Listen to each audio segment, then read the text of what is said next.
Good Tuesday afternoon, and welcome back to Patreon Dinar Investor News. Let's get started. Let's bring the real news forward. Got some very good news for you guys today.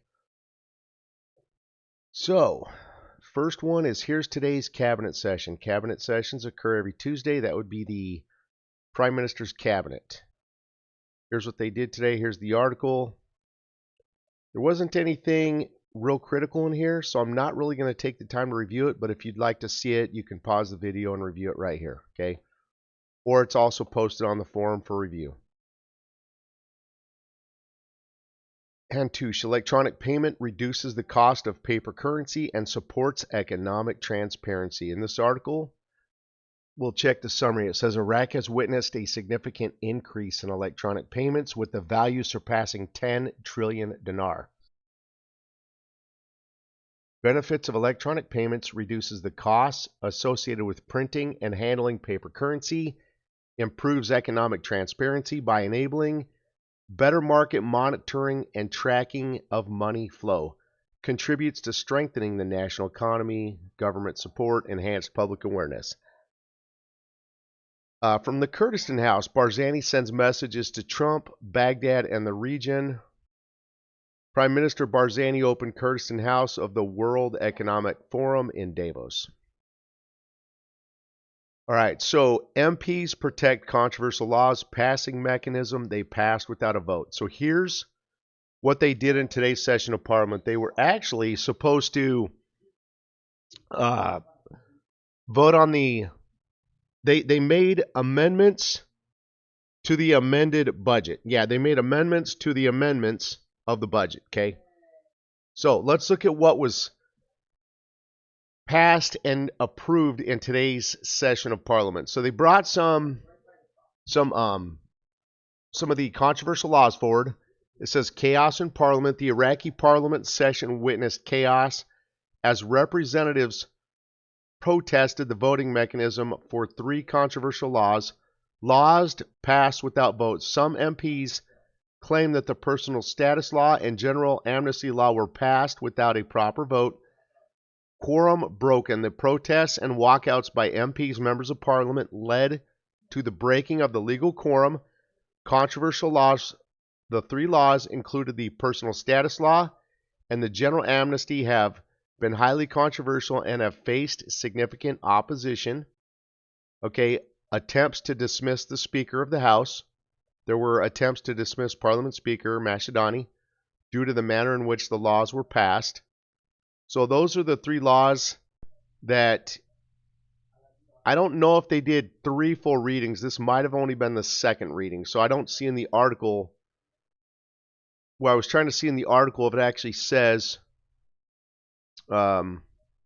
what number of readings these were done. Like what number of readings were done.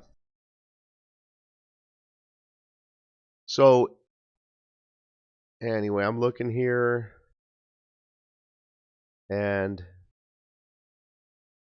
okay, it doesn't actually say what number of Parliament readings or votes that these were. Okay, if they're the second or the third, it's one of those two. No worries, let's move on. The government sends a new draft budget and a political agreement to pass it in today's session of Parliament. This is a critical piece from today, okay? I'm going to show you guys something here. It's important to understand all the legal parameters of this. So again, they amended the previous amendments to the budget. Now, we need to pay attention. So it says right here, new budget draft. The Iraqi government has submitted a new draft amendment to the budget law to Parliament. In the new draft, they propose a cost of, again, this is for Kurdistan, to reimburse them for their back-end costs of transporting oil. A new draft proposes a cost of $16 per barrel of oil for extraction in the Kurdistan region, with all oil revenues going to the federal government. The federal government will then be responsible for paying the dues of oil companies. Political agreement. There was a growing consensus among parliamentary blocs to vote on the controversial laws, including the budget during today's session. Focus on resolution. This aimed to find a mutually acceptable solution to the ongoing disputes regarding oil revenues and other key issues. Now, here's what I want to show you. Again, who did the amendments?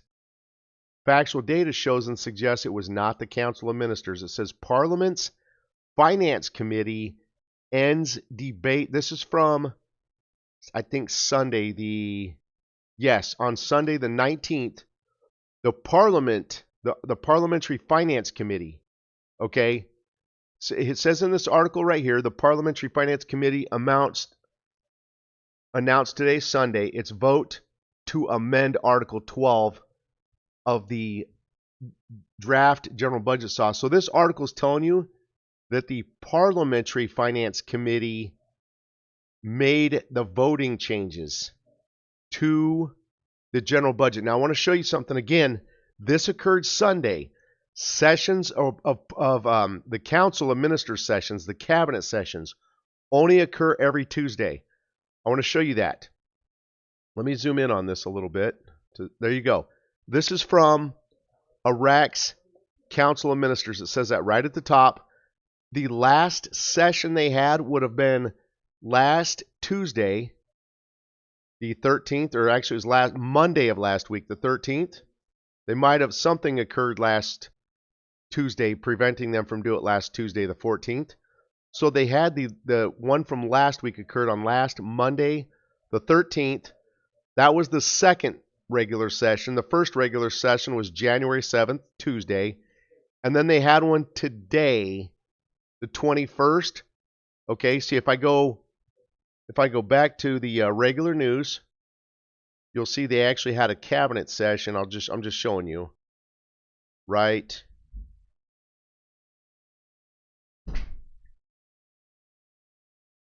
Here it is right here. So this is from today.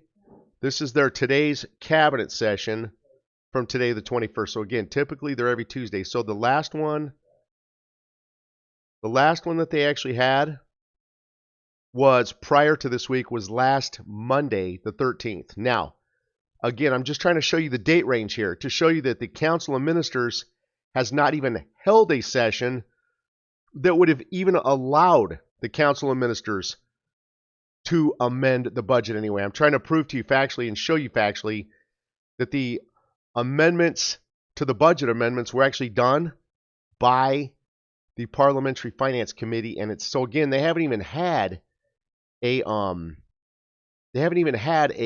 cabinet session with the Council of Ministers that, in any time frame close to the 19th, which was Sunday, that would have even allowed COM or Cabinet Council of Ministers to do it. So right here, Parliamentary Finance Committee announced today, Sunday, its vote. So they voted to amend Article 12 of the General Draft Budget Law. Now I want to show you something. Right here, this is from 2023. We don't care how old it is. Showing you the facts. Forget about the date on this article. Iraq Parliament Finance Committee cannot amend laws. There it is right there in print before you. Okay? So again, factually, Parliament Finance Committee cannot amend laws. They're the ones that did it. Show this to you right here in blue. The Parliamentary Finance Committee announced today, Sunday, its vote to amend Article 12 of the Draft General Budget Law. So the Parliamentary, see the title? Parliament's Finance Committee. They're the ones that made the amended changes. They're not legally allowed to. So the new amendments to the amendments that were done as of today, submitted to Parliament today, are completely unconstitutional. There you go. So the only thing that occurred today in Parliament there were three laws: the personal status law, the general amnesty, and hold on. Yeah, personal status, general amnesty. Okay, I'm trying to see. I thought we had the third one. I don't know if it was like the real estate law. Anyway, those are the laws that were voted on today by Parliament. Again, this article is not telling us what number of reading is, though. Is it the second reading, third reading? That's what they're not telling us in this article. Okay. I feel like these were only the second readings, but it could have been the third too. Let's see. Okay, so Parliament votes on controversial laws with one basket. Let's see if this article tells us exactly what number of reading there were. So they did the personal status law, the return of real estate law, and the general amnesty law. So again, we're trying to figure out what number of reading though. So the House of Representatives voted today, Tuesday, on the controversial laws. House of Representatives voted on the proposal to amend the personal status law. It says he added that the council also voted, again, council representatives voted on the draft law returning real estate to its owners, covered by some decisions of the Revolutionary Command Council. The council also voted on the draft law of the Second Amendment to the General Amnesty. In its last legislative term, the House of Representatives held several sessions to pass controversial laws, but they did not result in anything which prompted it to defer these laws to the current or new legislative term starting in January. Okay.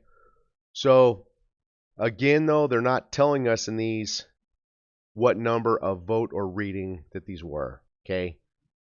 Council of Ministers, disruption of official working hours in Baghdad next Sunday. Now, this is something today that the Council of Ministers voted on today. I want to show you guys something, though. This is also very important or critical within today's news right here. Let me show you why. Let's research this a little bit. We're gonna research this in today's video. I want to try something here. I'm gonna open up something here that allows me to do a little bit of research on this. Hold on here. I want to change a screen view real quick. Give me a second here. Just want to bring up a different screen here. All right, here we go.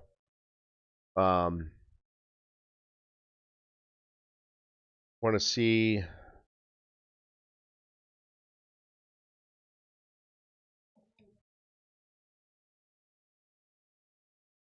So hold on here.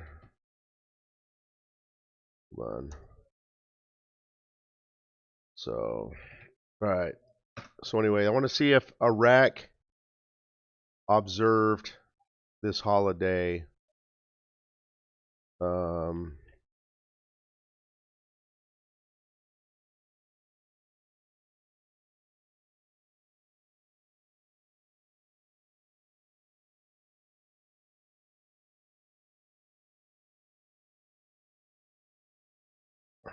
on here. Hold on here.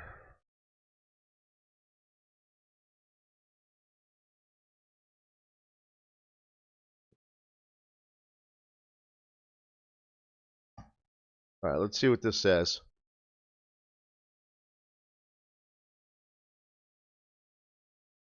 Okay, I don't think. Hold on here. Let me search for one other angle.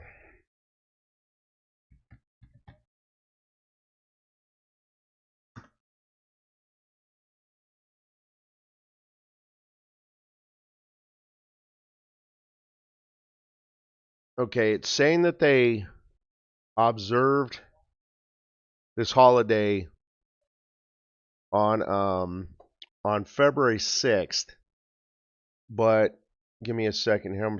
There's one of the screen I have up that you guys. You know what? I'll just show you guys. Let me go to my full screen. Sometimes I use searching for dinar to look for, because they have a nice filter like to go back and check things historically. So give me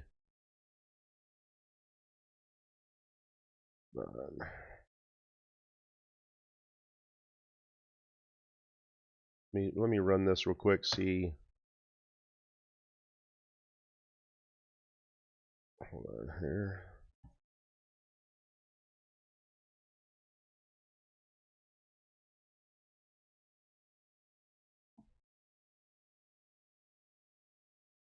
Let me just run here. I'm going to do it just,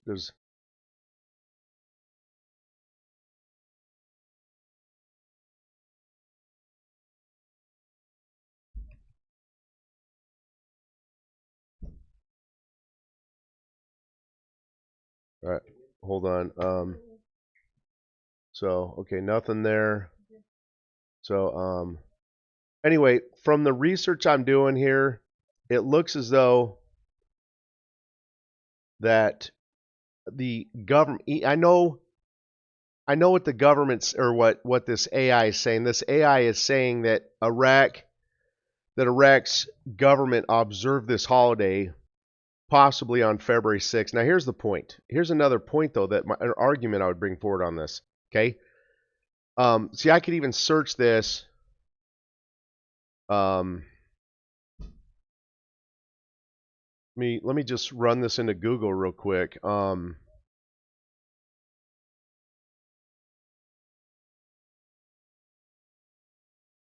me see what AI says on this.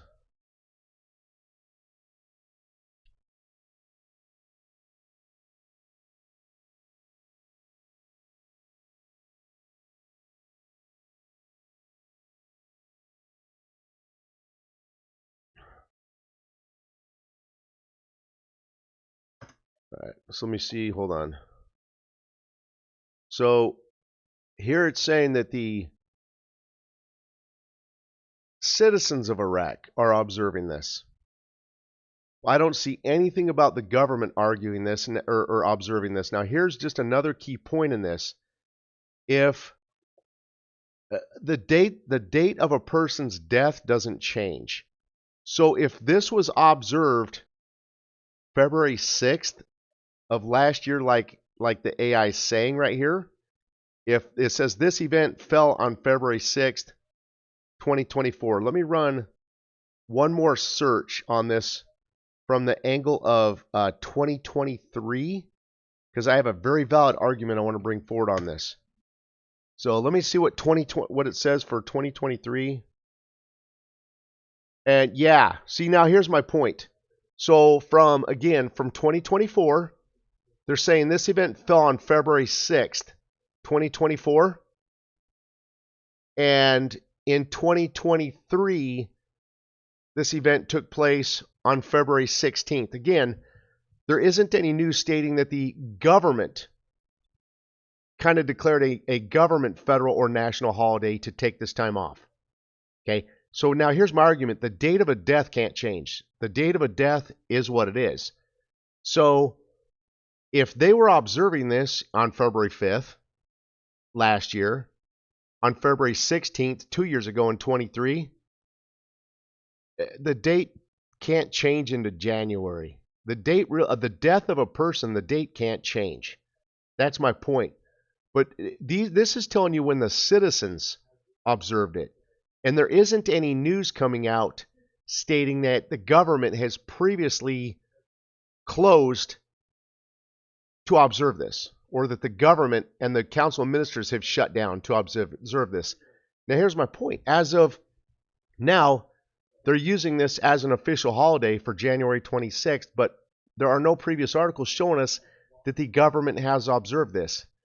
Now here's my real key point to you guys. We're going to dive in deeper. I don't know the rate change date. I'm not trying to give you the rate change date. I'm trying to bring you a fact-based analysis. Okay? Iraq can only change their rate on a Sunday. The rate will change on what is their Sunday morning, somewhere kind of before or by the time their banks open. Their banks open at their Sunday morning, 8 a.m. their time. So the rate's going to change again by or before the time that their banks open around 8 a.m. their time. Now, I've observed the time at which their currency auctions occur. Their currency auctions occur Sunday to Thursday around 10 a.m. their time. Now, so my point is, regardless of when the rate changes, the rate would theoretically change possibly 2 to 3 hours before the currency auction would occur on that Sunday. But now here's my point. Here's the unknown variable in this. Does Iraq need something like a holiday to legitimately suspend or pause their currency auction on a Sunday, allowing them to change the rate? Again, do they have to? do they have to pause or suspend the currency auctions to change the rate? That's a question that none of us can answer. We don't know. They may or may not have to. But now here's my point. If they needed something to pause or suspend the currency auctions, they have an event to do so. Again, I don't know the rate change date, and I'm not giving it to you. I'm just giving you a factual analysis that if they need or needed to create an event to pause or suspend the currency auctions, allowing them to change the rate, they have done so with this right here. And I can't find any historical data on this showing or suggesting that the government has shut down operating procedures to observe this holiday historically in any other years of the past. That's what I wanted to show you in this. Okay, so those are the two critical pieces from today's news. Washington is a major partner for Iraq. Prime Minister Soudani emphasized Iraq's strategic partnerships. MOFA welcomes UK decision to downgrade Iraq's security rating. Ministry of Foreign Affairs welcome on Tuesday the UK's decision to downgrade Iraq's security rating. UK downgrades Iraq's security rating. Minister of Foreign Affairs, positive impact, call for other countries to follow suit. Enhanced cooperation. Coordination framework emphasizes the importance of resolving the budget amendment and the personal status law. So again, but the budget amendment has not been approved by Parliament, and it was unconstitutionally, or additional amendment changes were made to the other amendments unconstitutionally by the Parliamentary Finance Committee. So that's today's news, friends. Thank you for joining and have an amazing evening. Take care.